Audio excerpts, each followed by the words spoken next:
Bharatiya medical and sales representative association Kasaragod collectorate dharna നടത്തി. Pharmaceuticals കമ്പനികളുടെ sales സമ്മർദ്ദത്തിനും തൊഴിലാളി വിരുദ്ധ നയങ്ങൾക്കുമെതിരെയാണ് ധർണ നടത്തിയത്. തെളിനീരിനൊത്ത പരിശുദ്ധി, അതിനാൽ ഞങ്ങൾ മനസ്സിലാക്കുന്നു, നിങ്ങൾ അർഹിക്കുന്നു. ബിന്ദു ജുവല്ലറിയുടെ അതുല്യമായ ആഭരണങ്ങൾ. ബിന്ദു ജുവല്ലറി, കാസർഗോഡ്, സുള്ളിയ.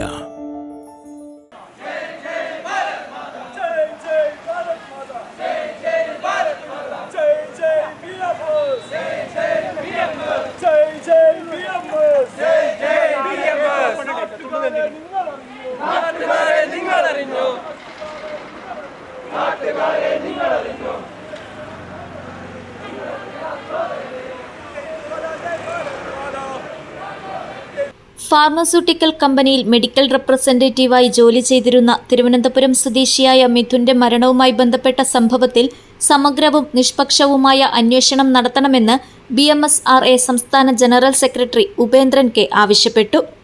സംഭവത്തിന്റെ യഥാർത്ഥ കാരണങ്ങൾ കണ്ടെത്താൻ ബന്ധപ്പെട്ട എല്ലാ വശങ്ങളും വിശദമായി അന്വേഷിക്കണമെന്നും തൊഴിലാളികളുടെ അവകാശങ്ങളും മാനസികാരോഗ്യവും സംരക്ഷിക്കുന്നതിനായി ആവശ്യമായ നടപടികൾ സ്വീകരിക്കണമെന്നും അദ്ദേഹം ആവശ്യപ്പെട്ടു. ധർണാ സമരത്തിൽ നമ്മൾ ആവശ്യപ്പെടുന്നത് നമ്മളെല്ലാ കമ്പനികൾക്കും, ഫാർമ മേഖലയിൽ പ്രവർത്തിക്കുന്ന എല്ലാ കമ്പനികൾക്കും കൃത്യമായും BMSRയുടെ നേതൃത്വത്തിൽ നാം ലെറ്റർ അയക്കുകയാണ്. മെഡിക്കൽ റെപ്രസെന്റേറ്റീവ്മാരെ തൊഴിലാളികളായി മനുഷ്യന്മാരായി കണ്ടുകൊണ്ട് അവർ ജോലി സമയം നിർവഹിച്ചുകൊണ്ട് ജോലി കഴിഞ്ഞ് വീട്ടിലെത്തിയാൽ അവർക്കും കുടുംബങ്ങളുണ്ട്, ഭാര്യമാരുണ്ട്, മക്കളുണ്ട്, അച്ഛനുണ്ട്, അമ്മയുണ്ട്. ഇന്ന് നമുക്ക് 24 മണിക്കൂർ ജോലി ചെയ്താലും ടാർഗറ്റ് ആയില്ലെങ്കിൽ അതിന്റെ പ്രശ്നം. ടാർഗറ്റ് ആയിട്ടില്ലെങ്കിൽ കമ്പനിയുടെ റിവ്യൂ മീറ്റിംഗ് 2 ദിവസം 3 ദിവസം റിവ്യൂ മീറ്റിംഗ്.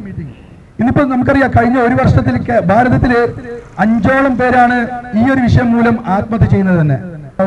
നാം ആവശ്യപ്പെടുന്നത് കമ്പനിയോട് ഏറ്റവും ചുരുങ്ങിയത് 1 കോടി രൂപയെങ്കിലും മിഥുന്റെ ഫാമിലിക്ക് നൽകിക്കൊണ്ട് ആ ഫാമിലിയെ, കാരണം 26 വയസ്സ് മാത്രം പ്രായമുള്ള ഒരു കുട്ടിയാണ്, 30-32 വർഷം ഈ മേഖലയിൽ പ്രവർത്തിക്കേണ്ട ഒരു യുവാവാണ് ആത്മഹത്യ മൂലം തന്റെ ജീവൻ ഇല്ലാതാക്കിയത്.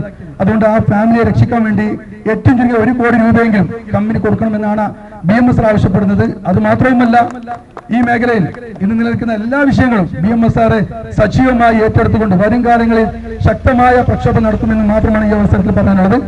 ഇത്തരത്തിലുള്ള സംഭവങ്ങൾ ആവർത്തിക്കാതിരിക്കാൻ ഫാർമസ്യൂട്ടിക്കൽ മേഖലയിലെ ജീവനക്കാർ നേരിടുന്ന ജോലിഭാരം, ലക്ഷ്യാധിഷ്ഠിത സമ്മർദ്ദം, മാനേജ്മെന്റ് രീതികൾ എന്നിവയെക്കുറിച്ച് സമഗ്ര പഠനം നടത്തണമെന്നും ജോലിസ്ഥലങ്ങളിൽ ജീവനക്കാരുടെ മാനസികാരോഗ്യത്തിന് കൂടുതൽ പ്രാധാന്യം നൽകുകയും പരാതികൾ സുരക്ഷിതമായി അറിയിക്കാനുള്ള സംവിധാനങ്ങൾ ശക്തിപ്പെടുത്തുകയും വേണമെന്നും അദ്ദേഹം ആവശ്യപ്പെട്ടു.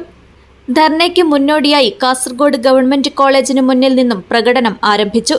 BMS ജില്ലാ സെക്രട്ടറി KV ബാബു, ജോയിന്റ് സെക്രട്ടറിമാരായ ദിനേശ് P, ഹരീഷ് സിദ്ദിബയൽ, BMS കാസർഗോഡ് മേഖലാ സെക്രട്ടറി ബാബുമോൻ ചെങ്കള എന്നിവർ ധർണയ്ക്ക് പിന്തുണ അറിയിച്ച് സംസാരിച്ചു. BMSRA സംസ്ഥാന സെക്രട്ടറി മനേഷ് B, ജില്ലാ ഭാരവാഹികളായ Arun B, Raviprasad S, Bharat Raj, Yogeesh K, Anilkumar, വിക്കിൽ Das, Nikhil Narayanan എന്നിവർ മാർച്ചിന് നേതൃത്വം നൽകി.